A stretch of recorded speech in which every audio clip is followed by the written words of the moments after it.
So next up, we were going to have Andrea Rockall, who's Professor of Radiology at Imperial College in London.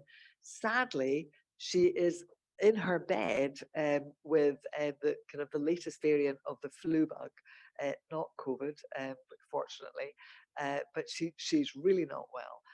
Otherwise, she would have been with us. I'd asked Andrea to come and speak because she's president-elect of the European Congress of Radiology. And I thought it would be a great insight for you to hear from her how the European Society of Radiology works, how she has got to the position of being the next president of the meeting, but sadly she can't be with us. However, one of my local heroes, one of my superheroes, is our very own Professor Ferdia Gallagher. What is he doing? Is he making faces behind me? I think he is. My superpower is stepping in. So I am extraordinarily grateful to Ferdia because when Sarah, so this is actually let's just pause a minute. This is Sarah Perkins, this is Ella Tedges. Huge thanks to these two for organising the meeting. Thank you. You'll be glad to have already sent Sarah the gin, actually, which I felt she needed it last week. And was like, ah. So Sarah told us yesterday that unfortunately Andrew was really unwell and was not going to make it today and not even well enough to do what Anne's been doing and do it online. So Ferdia said, would you like me to help? Yes, please. Yes, come in. So Ferdia wrote this talk on the 20/20 vision because he came to a meeting in Montreal, which was the International Society for Strategic Studies. Again, thank you to Professor Dixon for getting me involved in that society.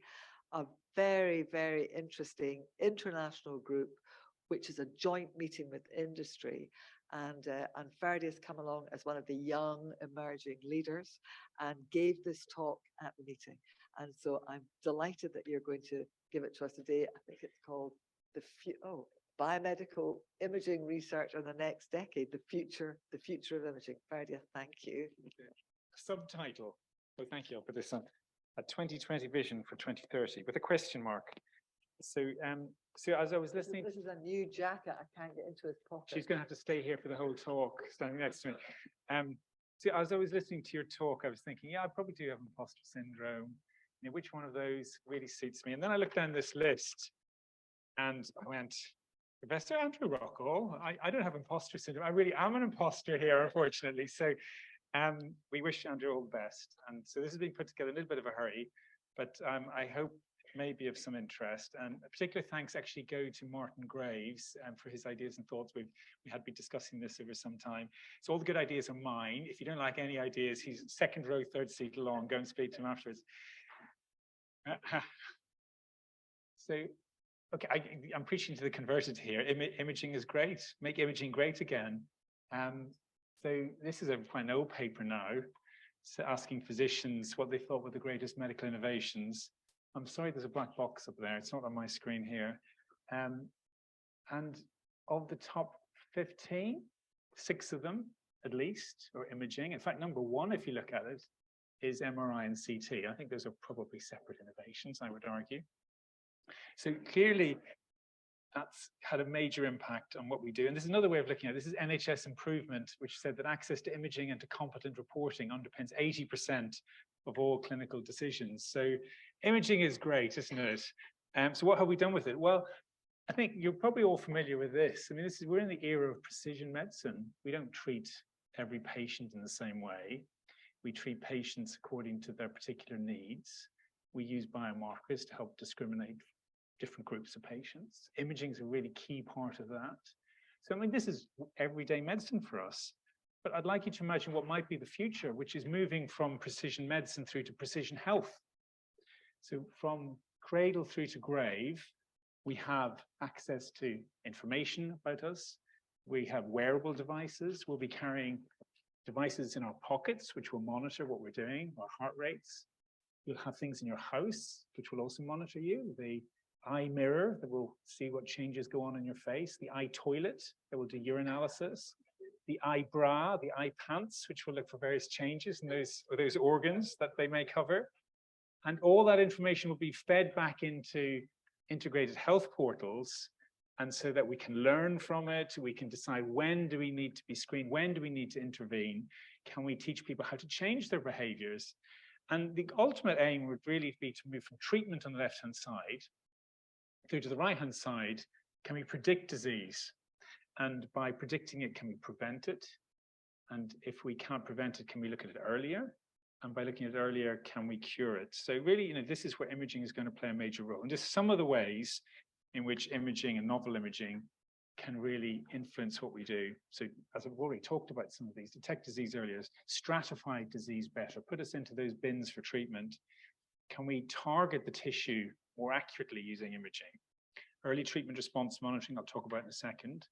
Can we guide our therapy, for example, radiotherapy using imaging? We already do that. Can we do that in a more intelligent way? Longitudinal monitoring. And this last line, which is really, I think, absolutely key for us as imagers, heterogeneity. So this is one of our studies from our former PhD student, Doreen Lau, looking at metastatic melanoma, following these patients with immune checkpoint inhibitors that you're all familiar with at baseline 3 weeks, 12 weeks, seeing those changes. This is one patient, 4 lesions. That top lesion progressively getting smaller. The second one getting bigger, pseudoprogression, but then it gets better. The even more pronounced in the third one. And the fourth one is pretty much staying the same. Now, I would challenge anyone in this room to say how we could do that without imaging, how we could do that with circulating biomarkers. There's no way we can biopsy all of these lesions. This is really where imaging has a major role and a component to play in modern day health. And that's heterogeneity within lesions, between lesions, in physiology, anatomy, metabolism, across cohorts of patients. Okay, so everything is doing well. What's been counted? I'm getting feedback. This is part of the integrated health system. Read your lecture as you go along. So novel imaging techniques really are the core to some of that. And you probably know most of these. Photon counting CT, improving resolution, looking at spectral information, decreasing dose.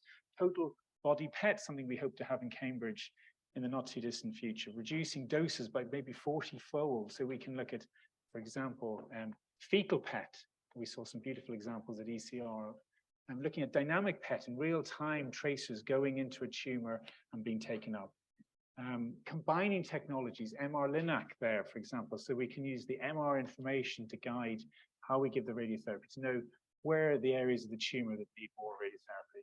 We already do a lot of the MR ultrasound fusion, looking at the MR to phenotype the tumor and the ultrasound in real time to guide it. Point of care imaging, this is hyperfine, taking the MR to the patient, to the ITU, to the high dependency unit, rather than bringing them down to our MR units. Imaging is going to be more quantitative, and this is fingerprinting. Josh Kaggy's here, who's doing a lot of work in this area.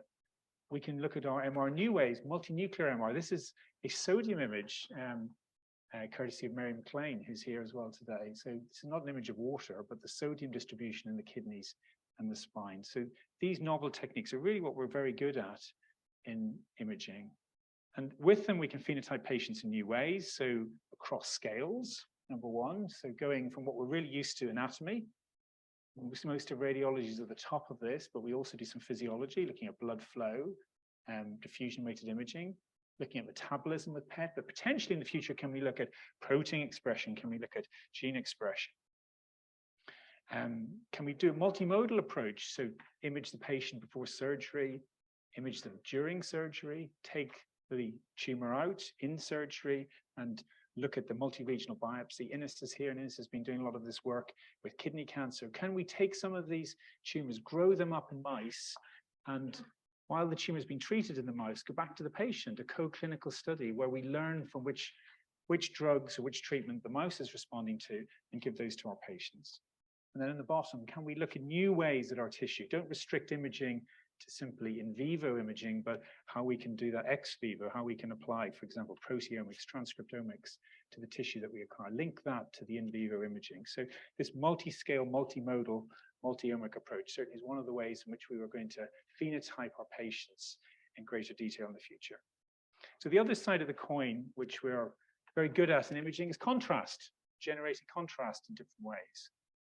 Top left, anatomy, looking at ventilation defects with hyperpolarized gases, looking at blood flow physiology with bubbles and ultrasound.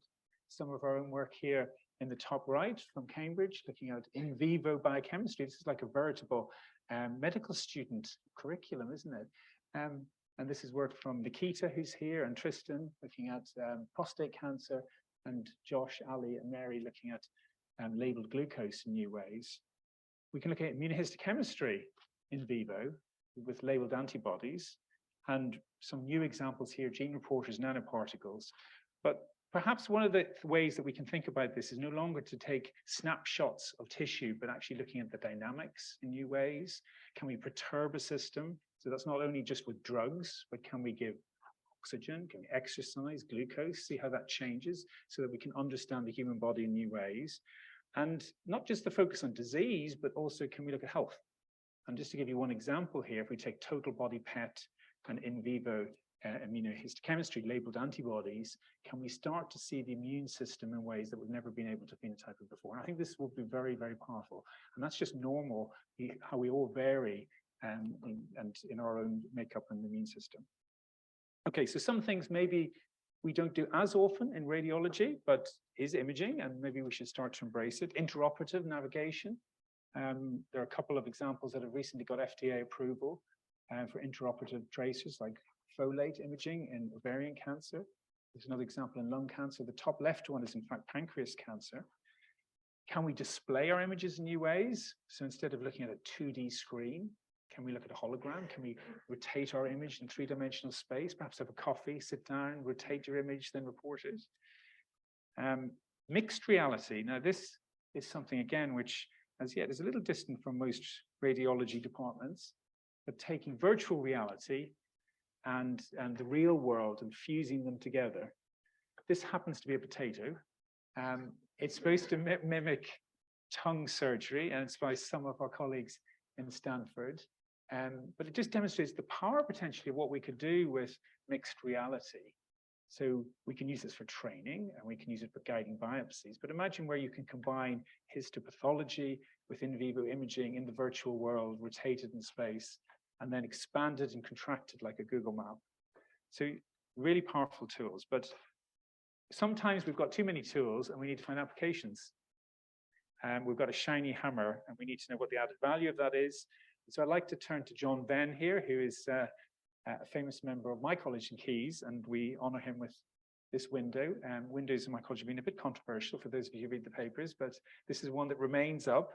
And you can imagine that the three circles there reflect novel technology, new biology, and clinical need. Now, a novel technology where you can look at new biology is great, but it's an experimental tool.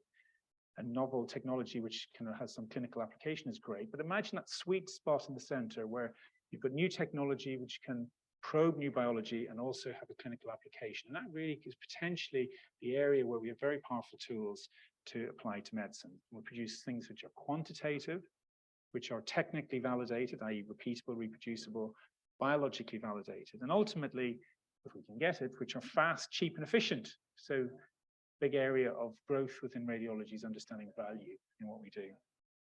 Okay, just a few more slides now. I think it's really important for us not to think about imaging in isolation. It's how does imaging interact with other technologies? And one of those is sequencing. Now, I've had 23andMe done. Most people do it to find out where they're from. You also find out fun things like whether you can roll your tongue, but you can find that out without paying €100. And some people find it out in order to look at what their risks are. So potentially I could see an era in the not too distant future where every child gets sequenced at birth. They carry around with them a credit card with that information. Every time you come to hospital, you would plug it in. Your treatment would be would depend on your sequence. And linking together imaging, genetic information, blood and tissue with clinical data will allow us to understand unique patient signatures, which again will allow us to go back to what I described at the start, how we tailor both precision health and precision medicine. Theranostics, combining therapy and diagnostics, is a rapidly exploding field. And just a few examples here. I mean, these are two New England Journal papers, really impactful work in PSMA and dotatate, but also new ways of delivering drugs in the middle, whether that's nanoparticles or microbubbles. And then on the right-hand side, CAR T cell therapy, again, something which is rapidly expanding. In fact, cell therapy more generally, whether it's in the neuro arena or whether it's in immunology. I think our research needs to be more global. COVID has taught us about data sharing, how we can do that not only within countries, but between countries. We've already heard about how we need improved access to imaging in the low to middle income countries. And I think that's an area where if we want to extend our research to have impactful work across the globe, that needs to change. We need to reduce regulatory issues and hurdles. And then the bottom right, really the long-term goal is to address disparities in healthcare. And this is the Pareto principle, which is that 80% of the world's wealth resides with 20% of people. And trying to overcome that imbalance and the disparity is really an aim that we should all have for the future. Can we make imaging central in healthcare? So this is Apple Park, as viewed from the Santa Cruz Mountains. In fact, as viewed from a vineyard on the Santa Cruz Mountains. My time on sabbatical was well spent, Fiona. In the center there, you will see that there's a rainbow. There's the rainbow stage in Apple Park. I think that's where radiology should be, all happy rainbows in radiology. That if you were to design a hospital, you'd put radiology, biochemistry, pathology right in the center of the hub, and then spokes coming out to the clinics and the outpatient departments. And I think this would be a good design for a hospital. Can we change the way we train people? Should we think about no longer having radiologists, nuclear medicine physicians, if I can be controversial, but there are other aspects of imaging. Pathologists perform imaging. And I could see an era where we combine imaging training and we have a diagnostician who looks at the CT images, looks at the biopsy and makes a diagnosis. I think that may be some way away, but it's something we should maybe consider. And integrating imaging into clinical trials. Okay, so interdisciplinary research, absolutely key. We're very, very good at that in general. This is an example that we've done here in Cambridge. Myself and Mary, in collaboration with some of the maths team, they were looking at approaches where they were taking satellite photographs and combining them with infrared images and improving the resolution of the infrared with the satellite photographs. It's exactly the same as the problem that we face in radiology, and that we can have low resolution imaging and high resolution imaging. Can we link those together? We can learn from other disciplines. We can think about what's happening in astronomy, not very dissimilar to what we do in radiology. We've also been working with groups that do coral metabolism with carbon dioxide. So thinking broadly about who we can link to. Ethicists are going to be very important in the future of our research. Industry, clearly we have to partner with them. But my last slide is really about AI, because I don't think any talk on the future of research could be undertaken without a mention of AI. And I'm not going to go into too much detail here because I think you probably know all of this. These are some of the things we do at the minute. This is what AI already has an impact on, such as improving scheduling, etc. We can denoise, improve resolution. Increasingly, we're going to see this category coming in, which is the use of AI for detection and diagnosis, quantification, segmentation, clinical decision support. So it will work with the radiologist to produce joint reports. Will we ever see this? And this is getting a bit more controversial. Independent AI reporting. Obviously, that's got lots of ethical issues associated with it. What about AI-led research? AI-led talks about research, maybe? That might be more interesting. And could we even have imaging without images? Because images really are for the human. K-space, for example, a computer can work in K-space. That may sound fanciful, but this is the first paper that Gary Gold actually shared with me from Röntgen, and there's not a single image in it. So the very first paper on imaging doesn't have any images in it. Now, there may be reasons for that, very good reasons for that, but nonetheless, it may sound fanciful, but perhaps it represents the future. Okay, you may have heard this before. It was originally stated by Roy Amara, who was in Stanford, and lots of people have copied it and misquoted it actually over time. But I think he made a very good point here when he said we overestimate the impact of technology in the short term and we underestimate its effect in the longer term. And just to give you an example of that, I think a very good example in my view is text messaging. So when I first qualified as a doctor in 1999, I was very proud of my first paycheck. I went to a phone shop in Norwich, as it happened. And I collected my phone, and the man said, well, are these things called SMSs? And they're thrown in for free. And that's what the technicians used to communicate with each other, the engineers used prior to that. 1999 was the first year that you could send SMSs between networks. Prior to that, it was network specific, so it didn't really have that much use. And he said, you will have no use of it. Text messaging is now the most widely used data sharing application in the world. 2/3 of the world text. The other third are texting but telling their parents they're doing their homework. So what is the texting equivalent for radiology? Well, I don't know the answer to that, but this might be it. What about a digital twin or an avatar? So on the left, you have real Ferdia, on the right, you have e-Ferdia. Now, e-Ferdia has been generated from that credit card I told you, and the whole body MR, and lots of sampling from the eye toilet and the eye whatever. And this is the information like the Google map of Ferdia. And what can we do with e-Ferdia? Well, we can age e-Ferdia. So in his 50s, he gets cardiovascular disease. In 60s, I don't know, maybe he gets cancer. In 70s, maybe he gets imposter syndrome, I don't know. So we can predict what happens over time. We can age that so that I can change my lifestyle now, so that I could change what I do, potentially have therapy, have altered or tailored imaging in order to prevent me from developing those diseases. And you could use that information in really quite fanciful ways. You could create organs so that I know when I get my cardiovascular disease, there's a nice heart sitting there waiting that has been generated from all that information. Maybe we'll eradicate disease, and at the ripe old age of 125, when I die of senescence, we can use all of this to generate Ferdia 2.0. That's an interesting thought, isn't it? Okay, so with that, I'll finish. I don't know if this is a 2020 vision for 2030, but watch this space. Okay, thank you.